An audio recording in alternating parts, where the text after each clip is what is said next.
from Dave, just that. Here, take this post-it note.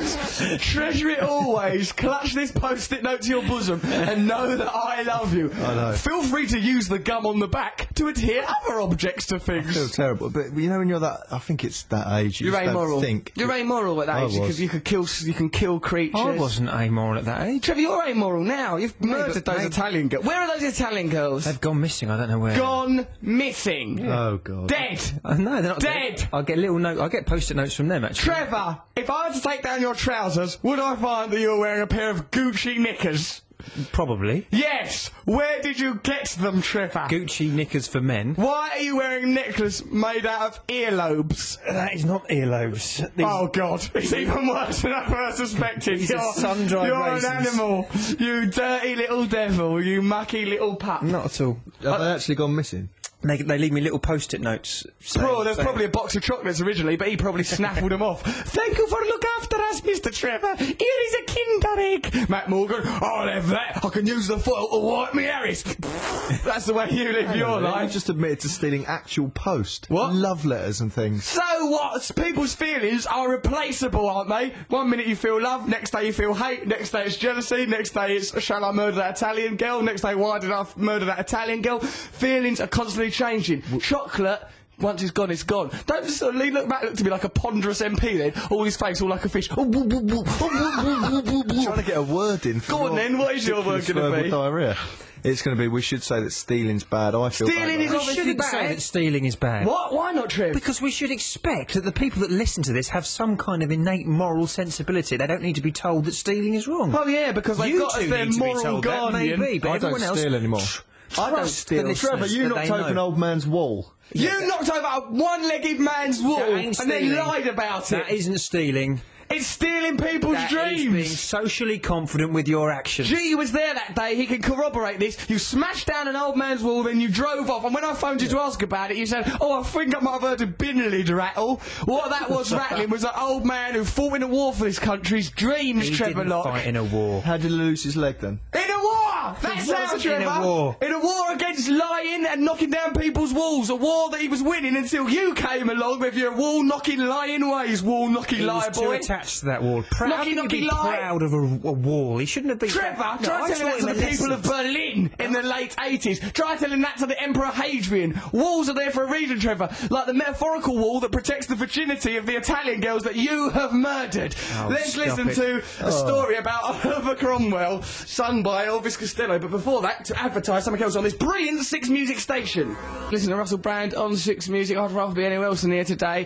Sentiments screeched in broken Italian by the poor girls Trevor Locke has trapped in his spare bedroom. Poor mares. Actually, you gave him your bed, didn't you? Yeah, I did, yeah. More out of perversion than kindness, I imagine. Where are you sleeping? I'm sitting on the sofa. He doesn't sleep there, of course. He sits up all night fumbling, listening to those poor girls trying to inhibit them. We're talking about jobs today. Got this one from Crip in Notts. He goes, I used to work in a maggot farm and it stunk. My mum chucked me out after 2 days. From Crip in Notts. Terrible job. A maggot farm? A maggot farm? Yeah. I suppose for fishing, is it? What else would you need maggots for? Yeah, Flies, to grow flies. Grow flies. Trevor, you could use them Why to do you need devour the flies? decomposing bodies of your victims. fly fishing. Yeah. Fly fishing, flies, mostly to do with the fishing industry. Long email here from Millie. She says, when we do the show up in Manchester, can her friend come and see it? Yes, you can. Contact Adam here at Six Music. You can come and see us in Manchester if you want that. Oh, it's Lindsay from Flint in North Wales. All right, Lindsay. And she says that I don't look like Justin Hawkins. Thank you very much. That's very comforting. Thank you for saying that. I appreciate it, though. He is nice and good looking and that. It's good to look like who you are just yourself, ain't it? Cocky Locky, have you got any jobs for us? Can we ring up Catherine in a minute? Because she. Why? Who is Catherine? Well, listen, she just has sent this text. It says, for 1 month, my job was to answer the emergency phone calls of people trapped in lifts. Brilliant. I think that'd be quite funny. She says it was tragicomic. Tragicomic, so it's comic, but tragic. Because somebody obviously died.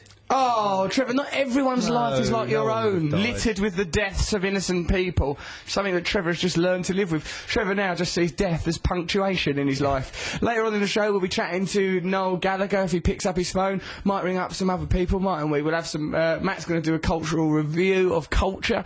Trevor Cocky Locky's going to do a Sonic Enigma. What is it going to be today, Trev? Be exciting, will it? It's going to be Don't a tell us the brown-eyed answer. girl by... Oh, no. Oh, Trev! clever. How long have you been doing these sonic enigmas? You've not realised the basic tenets of it.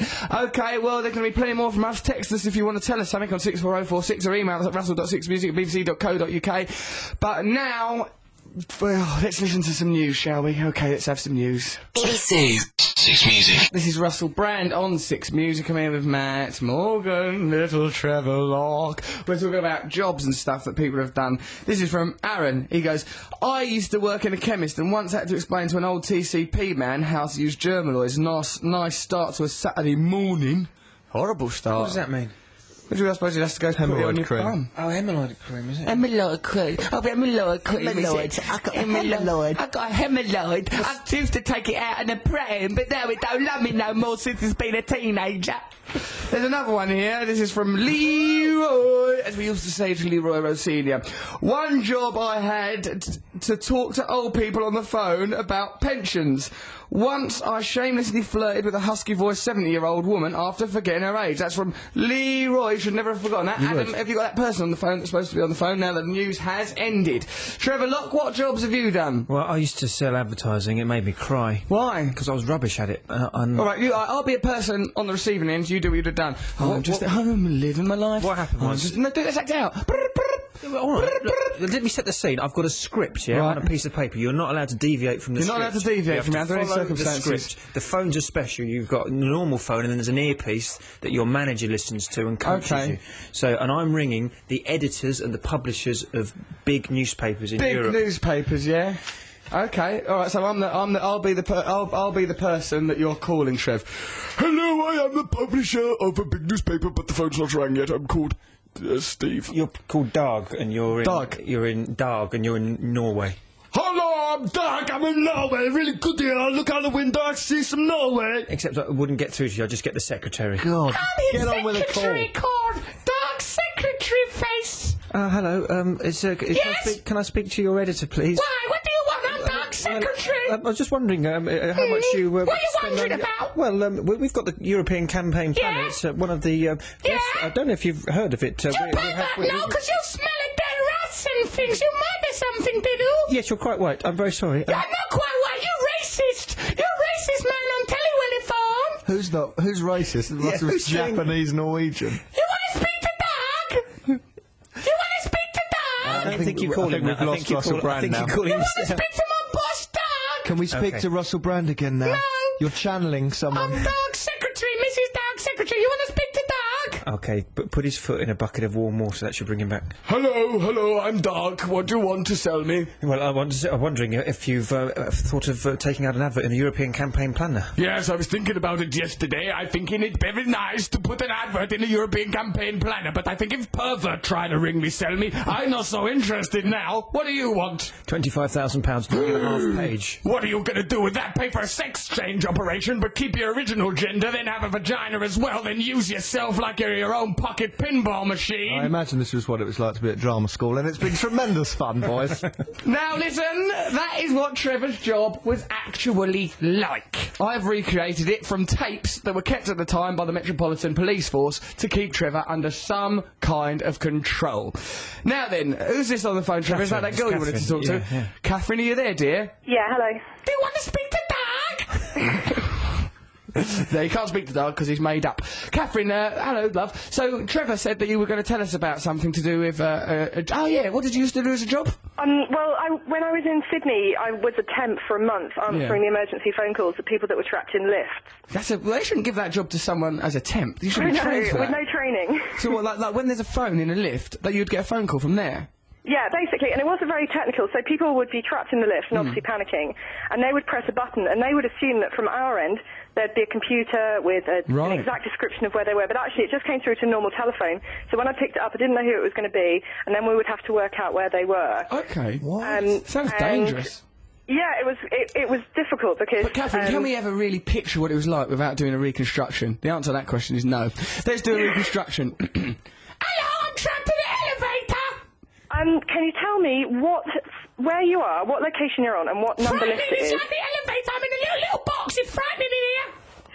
Do you know where the box is? Is it in a shopping centre? Yeah, that's right, shopping centre! Do you want to speak to Doug? And do you know what floor you're on or in between? I'm between 9th floor and 55th floor, scary frightened. I just have to put you on hold while I'm laughing with my colleague. Put me on hold! Do you want to buy some adverts?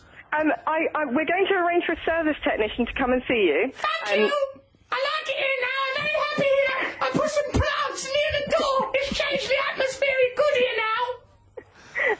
The service technician is on his way, but in reality What's that would his mean name? he's stuck in traffic about 2 hours away. But I would reassure you that he was on his way. Good, yeah, I think we can see now what that job is And like. if you want, I can ring people to let them know that you're trapped and that you're going to be delayed. So I could be quite helpful as well. So you can be quite helpful in relaying messages, but ultimately you're a person trapped in a sort of a coffin that goes from one floor to another, but is stuck there. Yeah, but you can't suffocate. You couldn't suffocate, but people. But that's thought they could. reassuring. He said to people, you can't suffocate, you know, try not to panic, you can't suffocate, but I will warn you, there is a ghost. We call him the Shaft Monster. The Shaft Monster, he'll soon be among us. Yeah, sounds worrying, Catherine. What did you do after you left that job? Come back to good old England? No, well, I was travelling around for a little bit. I did various other things. This is the point where Matt normally goes, I went to Australia once, I went out to sea, I fell off of a boat, I lost my mind in Australia, I listened to That's Entertainment on the radio and it made me feel happy. Don't you, Matt? No. Yes, you do. Silly old Matt Morgan. Why do we listen to that lad? Hey, Catherine, thank you very much for the call. You've loaded things up. Would you like a Six Music t-shirt? Yes, please. Right, design a Six Music t-shirt, Trevor, you selfish pig. Eat some fudge, then design a Six Music t-shirt. And this perhaps might be a lesson to you, Trevor Locke. Yeah. Do not make a promise unless you're prepared to keep it. What sort of promises have I made that I haven't made kept? a promise to give her a Six Music t-shirt to Catherine. Did not. Someone made the promise, Trev. Yeah, it was your dirty little mouth. Let's not get bogged down in who promised t-shirts. The fact is the promise has been made and it should be fulfilled. Catherine, I'm happy to do that. I'm a creative kind of guy. I'll Catherine, a t-shirt. do you remember sleeveless or long sleeve or medium sleeve, Catherine? Small size, short sleeve, please. Small size, short, skinny fit, nice. Yeah. What do you do as a job now? Trevor, I bet you what you'll do is you'll just nick one of the t-shirts off of the various Italian corpses that are laying on your patio and write Six Music on it in lipstick or blood and then send it off to Catherine. And if I did, it would be art.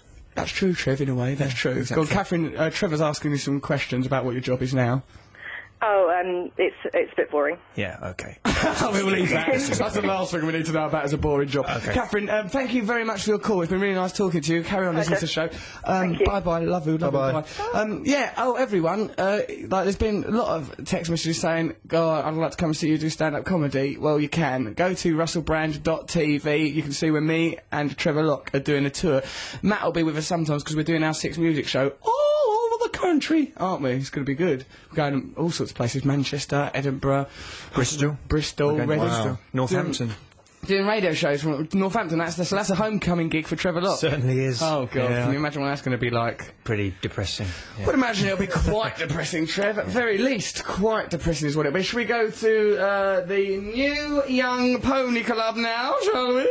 Should we go there or should we listen to them? Let's go there as well. All right. Do you know what that means, though? Do you know what it means? Tell us. It means when you make people take their clothes off, get down on all fours, and then ride them as if they're a pony. Do you reckon it does mean that? Or is that Trevor's interpretation? Yeah. What kind of sex act is that? People don't have a portal on their spines. People don't have... There's no engagement. There's no point of engagement. No, there's no submission. It's submission, and it's the delaying of that. Trevor's clenched his teeth when he said delaying. He clenched them. I didn't. I was about to sneeze. The delaying. It's the delaying I like. I didn't. I said delay you. Oh, you little brute. Pony. I'll delay your pony boy. You want to be in my pony club? Get ready to be delayed. I'm gonna delay your brains out. Delayed. I've seen pictures of it. I'm not surprised, Trevor. I bet you took those photographs, that you posed for them, and I bet you forced the subjects of the photo to be involved. It leaves me cold, Russ. It really does. It probably does, because you probably spent all your body fluids while doing it. You've probably got nothing circulating within you. You're probably like a withered little plastic carrier bag of a man. A carrier bag wearing spectacles, exhausted in a corner. That is how I see you. Cock-a-doodle-lock-a-dare. Cock-a-doodle-lock-a-dare. So I know everyone. Matt, Trev, we're all a bunch of pals. We're all a bunch of right lads having a laugh together. Why don't we listen to it?